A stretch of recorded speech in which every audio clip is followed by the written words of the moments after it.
I want to start by Dr. Mohamed Helal.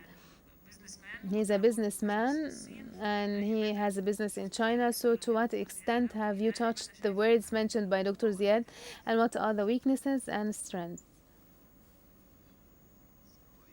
Peace be upon you, and thank you so much for your invitation to us today. And I'm so happy to listen to Dr. Ziad's presentation. And the comment is gonna be based on some angles or points. It's not gonna be general. I think that we, as a business community or even the general community in Egypt, we are interested in benefiting and in developing ourselves economically, because the economic development is going to lead to a cultural development, scientific development, because water is the core of life. So if we are able to develop economically, we are going to develop in all other aspects. How we can develop ourselves economically, especially with respect to dealing with China currently, the general situation in the whole world. China is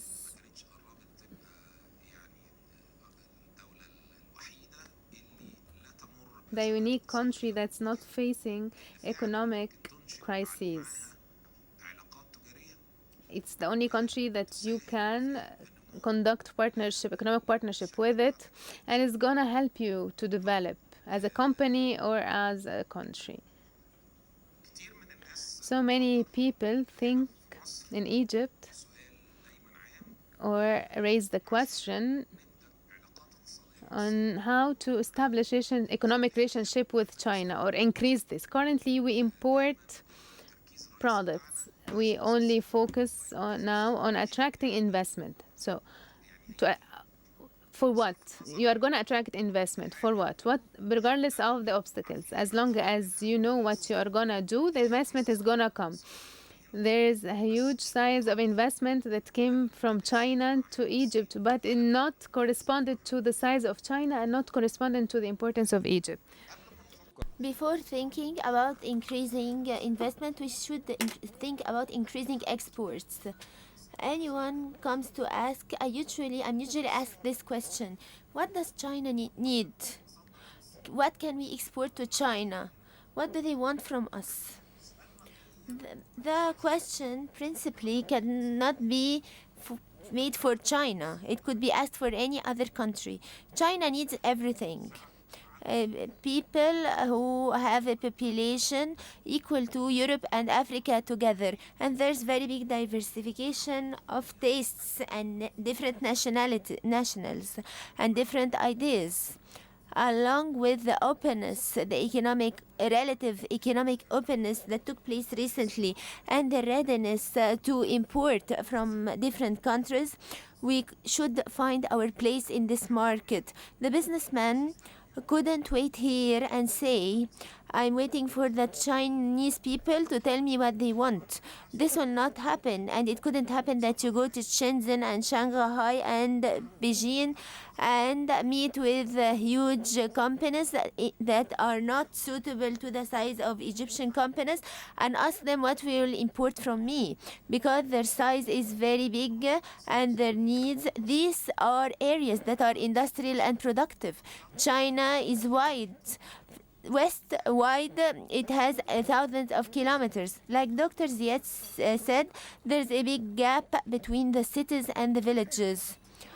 I started my relationship with China since my study in Belgium and my dealing with many colleagues, and also I studied the lands sciences in America, and so I have a lot of experience about the problems of the lands.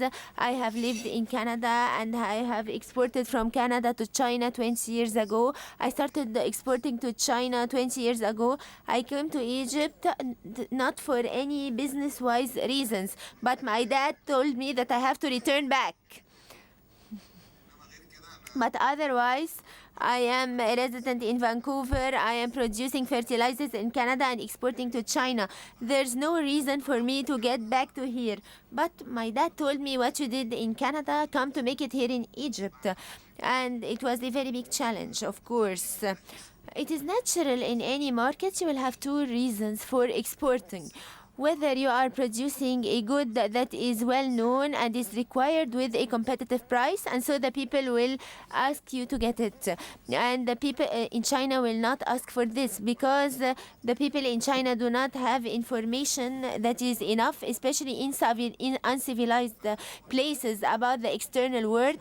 They usually think that the imported product is a good product. So you have this opportunity to enter the first time and to prove yourself and continue, even if you are more expensive and of less quality. This is the first point. The second point, the thing that is logical anywhere, is the innovation and research. We should always focus on research. If you said, I don't have money for research, but start the first movement, which is the traffic movement and the trade movement, and the technology should not be born in Egypt. We are making research in Giza Tech with all the world, including China, with the USA, Europe.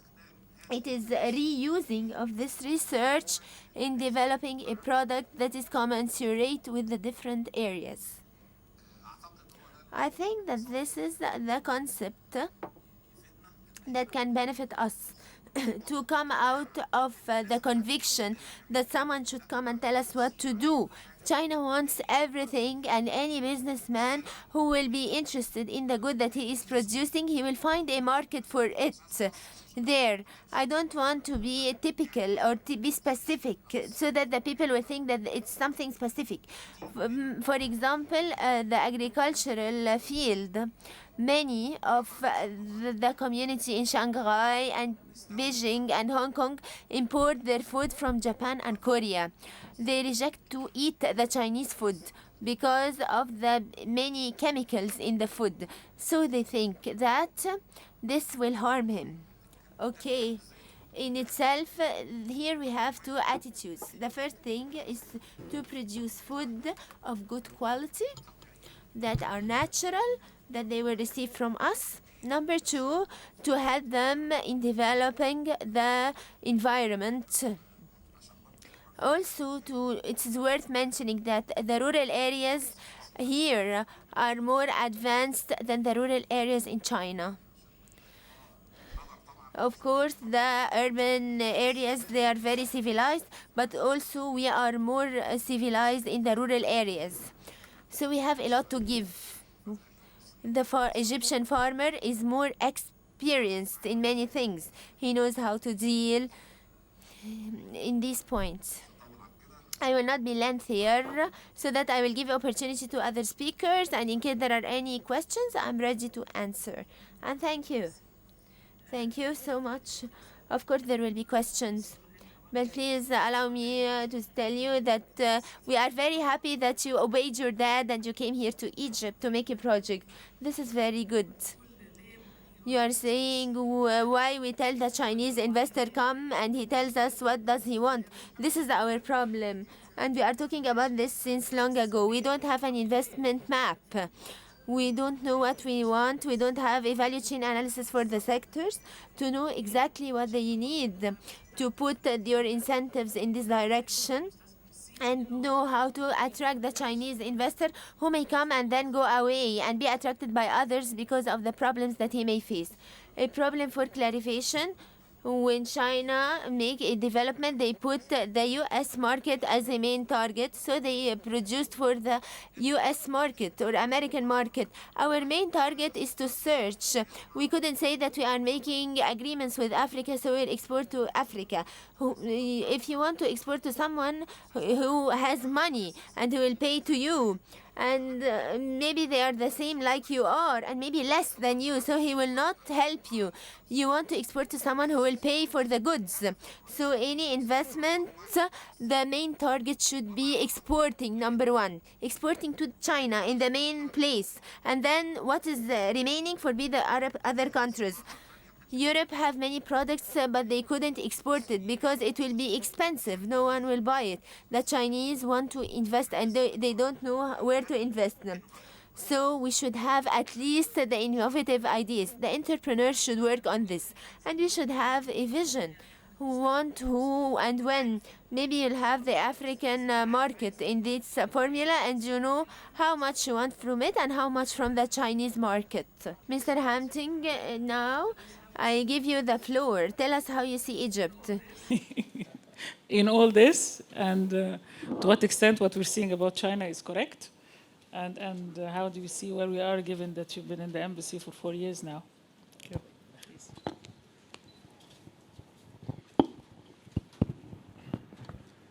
So,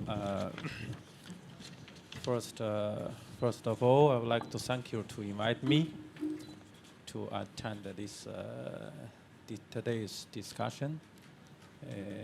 It's my great pleasure to be here. And I'm also very interested to hear the Dr. Zaid about his observation about China. So I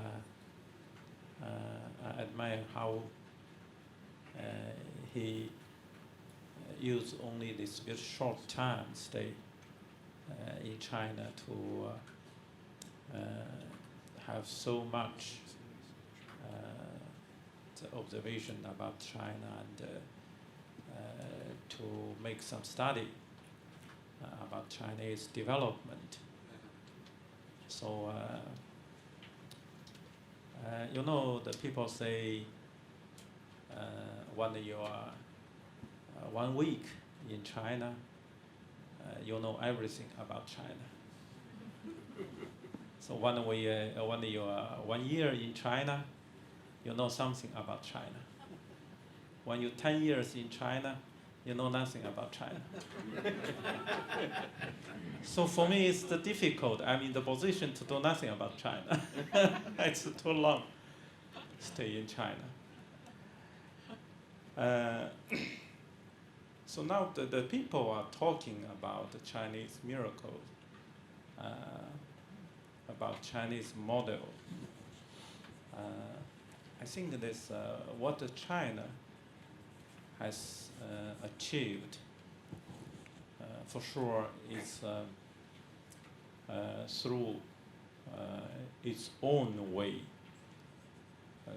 that exploit by the long-term the development and seeking the right way for its development. There's a very important historical reason with China, Chinese nation, also with the Communist Party of China. Communist Party of China went through the very tough the history from the establishment in the 1921. So several times the Communist Party was in the position to be destroyed completely. So then we stand up again. We try to find our way to achieve to make the success. This is a historical reason. It's very important to understand how China has achieved the development today. So I think that China is very happy to have the Communist Party as the leading party. This is the key role for the development of China. So I think that's the first I would like to state. So Communist Party has made in his history the many mistakes sometimes as very big mistakes. But the party is always ready to admit, to recognize his mistake and to recover, to correct his mistake, and to recover from its mistakes. So we take this the period of the policy like the opening up and the reform since the 1978. That is also a very big challenge. It was the very big challenge for the party, but we overcome this challenge. We had made this the success. So we first, when we take the political system of China, many people say it's not the democratic the political system. This system is explored by Chinese people by ourselves. So we have different understanding about the democracy, what the Western country they wanted to oppose to China. We had in the 1911, when the Dr. Said mentioned when China formed the first republic, we introduced the fully democratic system from the West world. But the result of the operation of such democratic system is to divide China into many areas. Each big province, they have their own army, and they are fighting each other. Everyone wanted to be the boss. So we had the severe civil war. That civil war was the mass civil war. It's like Libya now. Libya, you have the eastern and the western part. So in China, you don't have only western, eastern province. You have the north, you have the south, you have the northwest, northeast. So that was the period of the bloody civil war in China under this democratic system. So we had the history and we know what the system is suitable to China. In China, we every now in the current systems, every the important policy or the decision before they made by Communist Party or before they submitted by Communist Party to the National Congress went through the consultation with all the stakeholders in the society. We have 9 democratic parties. They are not Communist Party, but they are the democratic parties, and they are involved in forming the policies in China. So once the Communist Party has some idea for some of the policies, usually they go through all this democratic process of the discussion. For example, for the 5-year development plan, usually we worked on the 1 or 2 years, and through maybe the discussion, I don't know, several hundred the discussions, and we can make amendment, even near the 1,000 amendment. So that's all the process. It's internal in democratic process to make the decision, but it not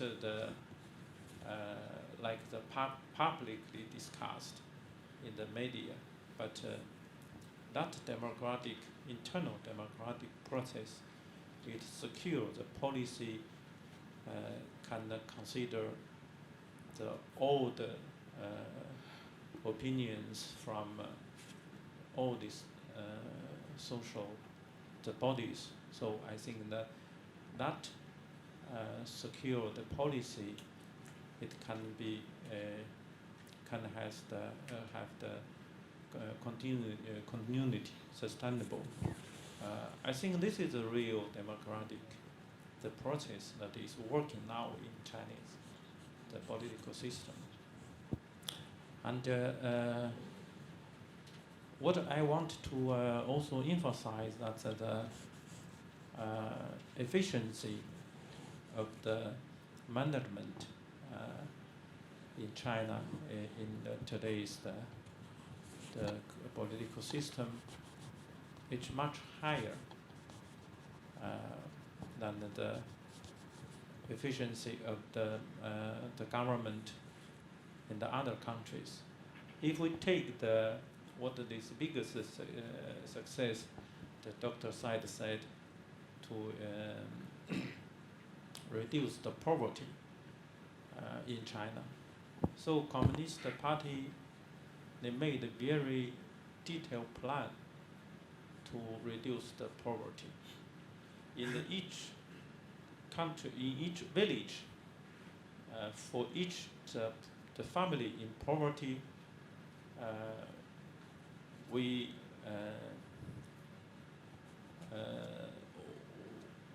have one the communist member to be in charge to help these families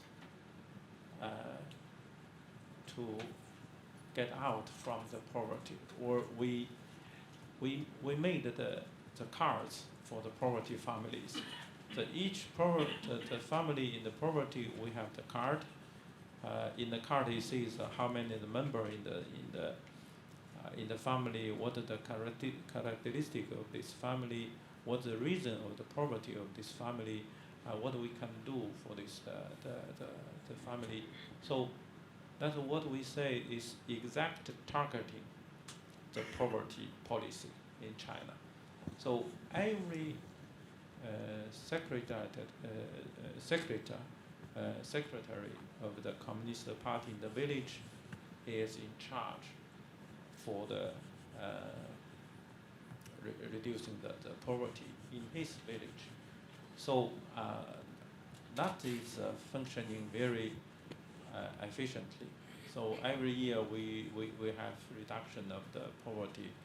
I think more than 13 million the people get out from the poverty, and until now we have the 550 million the people get out from the poverty. Now it's remain. We set the target that by the end of this year, China will eliminate the poverty. So it remain about 11 or 12 million people still in the poverty. This is our target this year to get them out from the poverty. That is the efficiency of the government. For the economic policy, the Shenzhen, like the special economic zone, is a very typical example how Chinese economy started to develop in a very rapid way. If we know the very famous word from Mr. Deng Xiaoping about the cat, what he said, don't mind whether the cat is black or white. The important is he catch the mouse. That's what we started our reform and opening up to the world. We formed at the beginning the 4 special economic zones. Shenzhen was one of them. This special economic zone is located in the province Guangdong. In that time, Mr. Deng Xiaoping told the party's secretary in the Guangdong province, told him, you will get even the cent from the central government. You will get nothing from the money, any money from the central government. But you are free to make the policy for the special economic zone. So that's the very important decision. The special economic zone, it was very special. It's granted the much more privilege for the foreign investors than the Chinese, the companies in the mainland, inside the China. So then we attracted a lot of the foreign investors. What the Deng Xiaoping said, you must make these investors, you must let these foreign investors to earn money here. If you don't allow them to make the money, they will not come. So that was the very important time for China to change the mind of the people, that the foreign investors, they come to earn money. They don't come to help us. They come to earn the money, but we can learn from them. So they bring the capital, they bring the technology, they bring the management skill, they bring the market. So let them earn the money here in our country, but we can learn from them a lot. So that's the 40 years from policy, for the opening up the policy. I can say they are the 40 years of the learning of Chinese people from the foreign countries. We are still learning. So even we say that China is the second largest economy in the world, but China is still developing country. As I said, we have still about 11, 12 million people in the absolute poverty. And the income per capita of China is ranked at 73, the position in the world. So it's not the developed country, it's still developing country. If you go to the west of China, you can see there's many land are not developed. There's, of course, this give us the great potential for the further development, but we cannot see now China is so strong like the developed country. We are very aware that China is still developing country. We have a lot of things to do. And back to the Belt and Road Initiative, I think that is a typical Chinese philosophy. When we use the word like the Silk Road, we just this initiative using the Silk Road like just the concept. When you mentioned the Silk Road, you will in your mind it will appear the meeting of different civilizations, the Eastern civilization with the Western civilization, through the trade, through the cooperation, through the communication. In difference with the other in the history, the civilizations when they met usually with the conquer with the blood, so with the war. But the Silk Road, it's to have the different civilizations to meet through the cooperation, through the trade. So we use this name as a concept for the cooperation within among the countries in the world. So that is a key meaning of the One Belt, One Road initiative. So what are the principle under this initiative for the cooperation is what discussed together, we constructed together, and we share together the benefit from the projects. So that is a principle of our cooperation under the One Belt, One Road initiative. So that's sometimes we can see some projects with the foreign countries, with the change of the government, it appears some problems. Maybe the project stop. Okay, we can wait.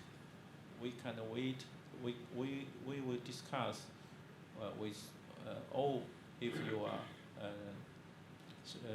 not how to say in the position to go with this project. We can wait, and afterwards, the new government will realize this project will benefit the country and the benefit of both. Then we can continue. So we don't force any rules. We don't set up any the unilateral the rules to anyone. So all are our partner, and through the discussion we can achieve the cooperation. So that is Chinese the philosophy to cooperate. Then we can come to the cooperation with Egypt. I think that in the last 5 years, we have witnessed the great development of economic cooperation between China and Egypt, mainly in the trade area, in the investment area, in the infrastructure, the strategic major project area, in the financing area, and also in the people-to-people, like the capacity building, the area. In every the area we see the very rapid the development of the cooperation. I think that why we have achieved such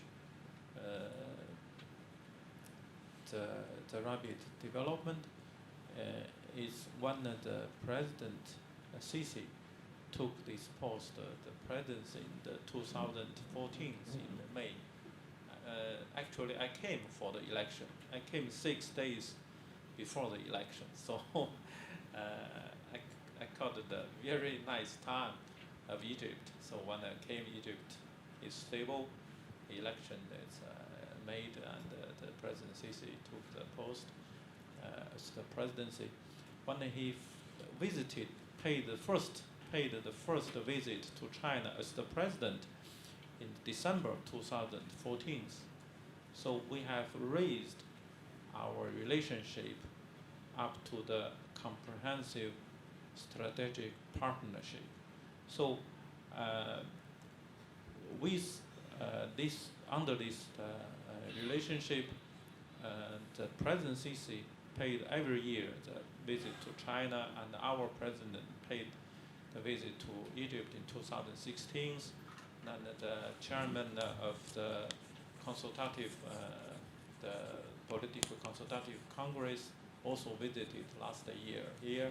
So we have a very frequent visit, and we understand more each other. We know more each other. Before, many the Egyptian friends, they don't know China, or they maybe have some conception about China through some of the Chinese products.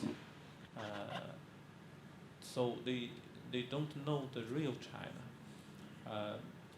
In the world now, I think that the media, the voice, the mainly is still dominated by the Western the media. When we get all this news from Western media, I don't think you can have the real picture about China, especially this in the last 2 years. There's a lot of lies about China. So I don't know why it's obvious lies. So with the normal logical thinking, you will not believe them. But they just publish such lies. So anyway, I think in last 5 years, we had the very frequent visit, the mutual visit between China and Egypt, and we know each other much better now. That created the good condition and the base for the cooperation between our two countries. So when I talk to some of the Egyptian friends who visited China, they simply tell me they don't believe what the media describe China, because he visited China, he saw China by his own eye, and he know that China is not what the Western media described. So now China has every year 150 million tourists go to abroad. So we can see if they don't have any freedom, how such big tourists from China go to the world and abroad and come back to China. So I think what we have now with Egypt for the economic cooperation, we are very proud about the achievement what we have achieved, and also I think we have the huge potential for the further development, our cooperation. China now is changing every year. Every year, China is changing. So it's very rapidly in terms of the technology, in terms of the life. Take the example, in 2008, we started to build a high-speed train, high-speed railway. So in these 11 years, now in China we have near 30,000 kilometers of high-speed railway. So every year you go to China, so you will see the new things. Also in the technology, we can bring the new technology to Egypt. We can cooperate with this Chinese new technology, and what is the difference with the Western country that we don't ask the huge profit. We can transfer the technology without any reserve. That is the difference with the Western country. I have many examples how we deal with the Western countries about these technologies, but I think that with Egypt we can have very good cooperation in the term of the transferring the technology and the investment. So in the future, I would like to thank you to hearing my the comment. It's not a very systematically, but just it's come to my mind, and to have this comment. Thank you. Thank you very much. نشكر حضرتك. Thank you so much.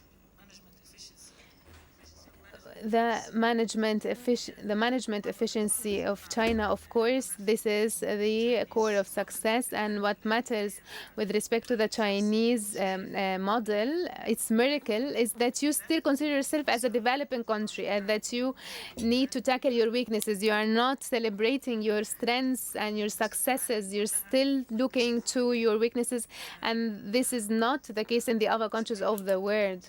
It does not matter whether the cat is black or white. What matters is that it catches the mice. This is very important. We hope that this happens in Egypt. We hope to see this in Egypt. The political system and its democratic methodology with respect to conducting dialogue, and that there is a type of decentralization. By the end of the day, it's not only about taking individual decision. And I think that up to now, the communist system is still suffering from question marks, the gap between it and the private sector, and whether this gap is going to allow it to continue or not. Of course, with respect to Egypt, we have relationships and partnerships, but we need to translate this into investment and into more exports and into practical steps further than or more than or beyond than the infrastructure projects that are being conducted right now. Mr. Hawary, we are going to now take the plane to take an overview, because you are as a journalist and as a media professional, you're going to give us an overview. In the name of God, the compassionate, the merciful, good morning. Thank you for your invitation, and I'm happy to listen to the presentations. And I'm gonna start by our Chinese representative. And in a nutshell, I'm not gonna talk a lot, despite the fact that it's a complicated issue. But what I have understood is that you cannot understand the Chinese miracle without understanding three things. Number one, the institution, which is the Communist Party,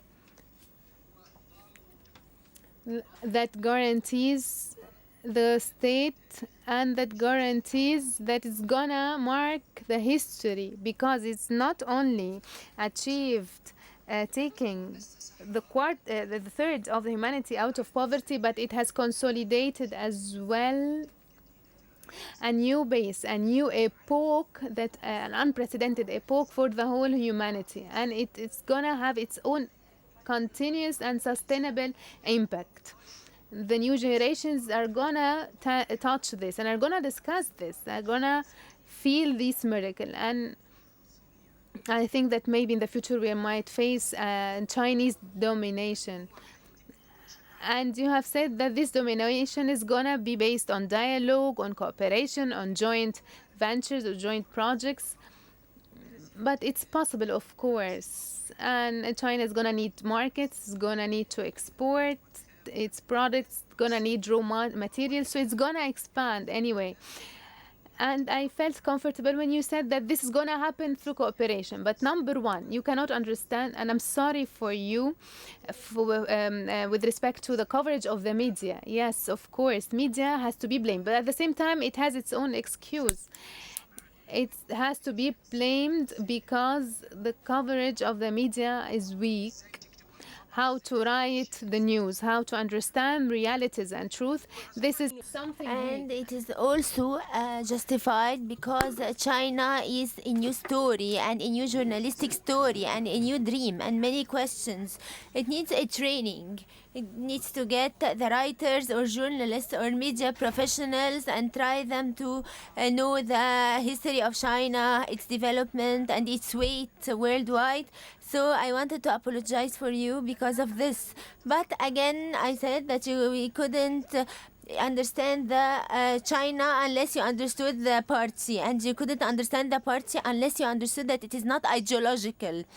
And with our not like our fantasies and not idealistic, and do not have a conflict or they are fanatic about a certain issue. For example, there's nothing ideological like the people who are have a lot to know about culture who fantasy this is not present. Dingus Bianca, he said that the catch shouldn't be, it's not important to be white or black. The most important thing is that it eats mice. So it's not about ideological and being fanatic, and but it's not like that. Like I'm saying, it's they are guaranteeing the idea of a country, the idea of independence and stability for a country that has a very good area, and so it's about the existence idea itself. So number one, the party. Number two is that. It's not ideological. Number three, the cadres. When I was young in 2004, when they told me to work in Al Masri Al-Yawm, I was looking for an idea how to make a new institution. I started in journalism in Al Wafd newspaper, then I went to Al Ahram newspaper, and so I was trying to make it something new.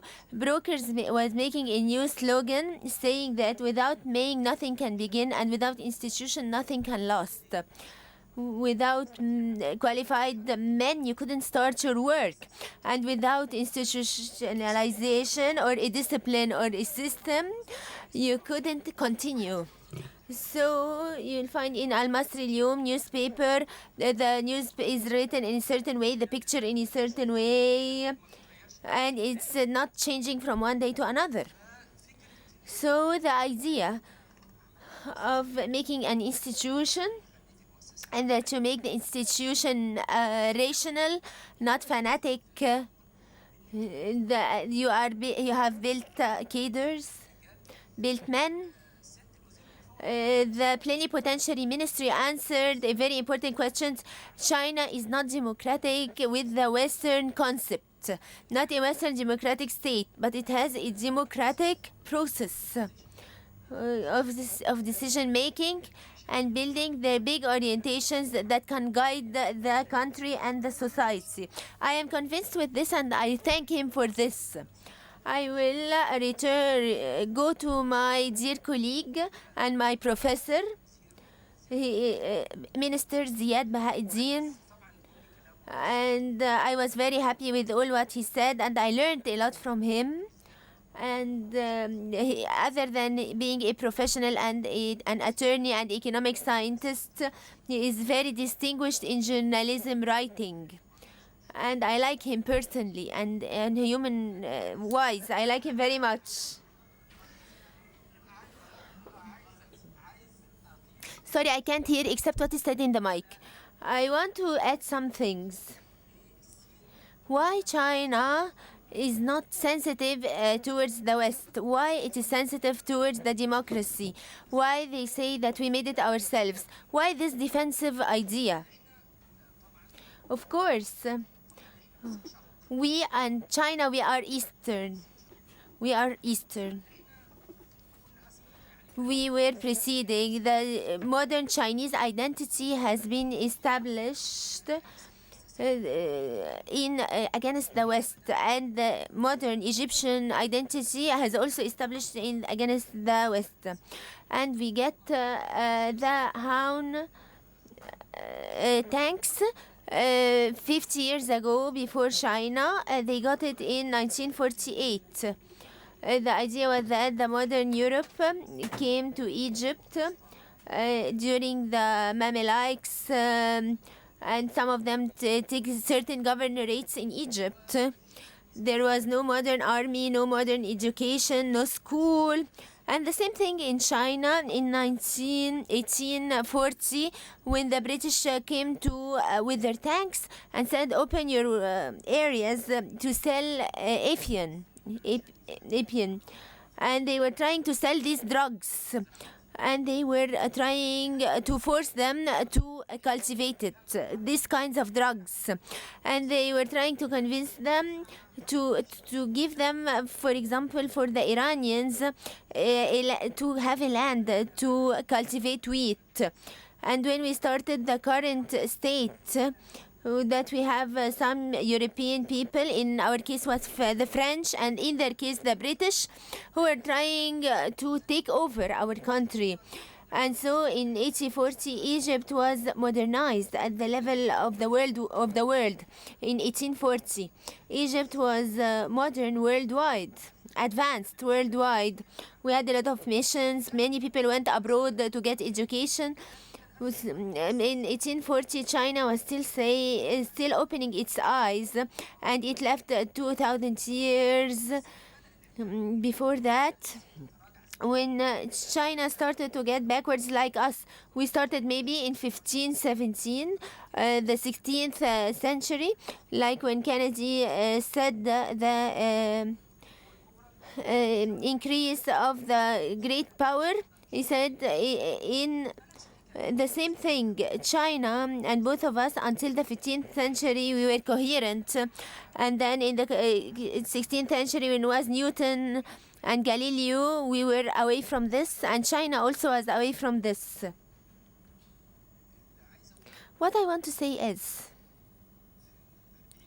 in the last 40 years, the institution is important and the mind is important. Not to be ideological is important, but the type of the leadership is important. There is a Chinese woman has followed the same things according to the poor Chinese people. The same thing until she had a grant in York University in Britain, and she took a PhD, and she was the first British person, the first Chinese person to take a PhD from Britain. Although China is a nuclear company for 1994. This woman made a very important book. It has about 10 million publishments about China. She made a book about Mao, and she got married to a British guy, and they authored the book together, and she said something very good about Mao, that he was not ideological, not idealistic, and so on. And she said that he was the reason for the death of 70 million people, about 38,000 only in the hunger. When I compared between 70 million at the time of peace and his country, the second World War, with 60 million people, having 20 million militiamen and the other civilians. One of the things that she said that in 1949, when Mao started the modern country or the Chinese country, with it the communist country after the Liberal Party and so on, she said he had a dream to dominate the world. And I know that China is a developing country, but I think that this great achievement and this great work and this great spirit. Once I was in Britain, I was residing in a very expensive place. I found a place having an advertisement, come and reside here for 35 pounds, British pounds. I usually went with a suit to the university, and the people started to tell me, "Are you a businessman?" When I got introduced to them, I felt that they are doing a great effort. Many of them are studying many things, studying things about the industry in the 17th century. They were very ready. So the coming 40 years will be the most important. Again, I will return back to my great colleague Helal. The village there and the village here. I want to say something important. I am from a village. This village, I left it in 1982 to study in the Cairo University. In 1982, there were no houses having taps or faucets or toilets. They were made of mud. We were trying to have water from public taps or public faucets. This happened on the agricultural land, but we have a very big wealth now from the human beings. All of us are getting the results of what happened in 1952 revolution, but I got the good education for free in Cairo University, And when I was studying media in Cairo University, it was not less than other distinguished universities worldwide. I got a good amount of good education. So I want to say that in rural areas in Egypt, there is a medium class that has been created, and they are educated and able to achieve. But how to reach them? How to make them a future where we make them but here in Egypt now we have the biggest treasures, which are the human beings. And I am from the rural area, and I see the people that have exerted efforts to get educated, and some of us were lucky like me who have been educated by the country. And so I want to say after all this that now in Egypt we have opportunities, and we are like China. We are founders of the human civilization, and we don't have a problem of the state. It was solved by Mina in 3200 before Christ, and also by the efforts of people. We have no problem, but we need the dream, we need the ambition. We need to believe that our status in the humanity is big. And China until 1840, it has a very human, painful stories. That someone come to you and tell you, open the door for me to sell you drugs. I would like to end my word by saying that it's a good opportunity to listen to our great people here, and we need reporting about China. We need good understanding about China. We need dialogue about China. The future is Asian. The future for all the world is Asian, and the future of the civilization will be led by Asians. And Asia, the Iranian force, which is now like a bad dream for many people. But before the Islam, the Pharisees came to Egypt and hold colony here in Egypt for many years. So all the countries like Japan and all the countries in Asia had exerted great efforts. So I hope that we give great concern to Asia. That is very important at the time being, and thank you very much. Thank you, Mr. Anwar. If anyone wants to give a word, please write a paper with your name. Thank you very much.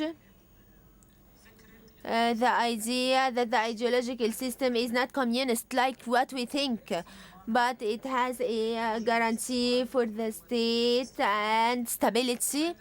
The cadres in China is the main thing. It is the main thing. And the Chinese people are amazing. In America, at the time of my master's, there was a lot of Chinese who didn't know English at all, just saying good morning. But they know all the technical terminology, and they attend all the lectures and understand it and achieve a lot of work. And this is what is important. Of course, we have a lot of wealth and we have opportunity for the dream, but we have a lot of time. The center starting a group of things that have to do with China, and Dr. Ziad will be with us. The start of it will be today. We will have 3 speakers who are Chinese who will come during the upcoming month, who will talk about the war between China and the USA and does it mean to them. And they will talk also about the innovation and the achievements. There are 3 very distinguished speakers who will come during the upcoming month.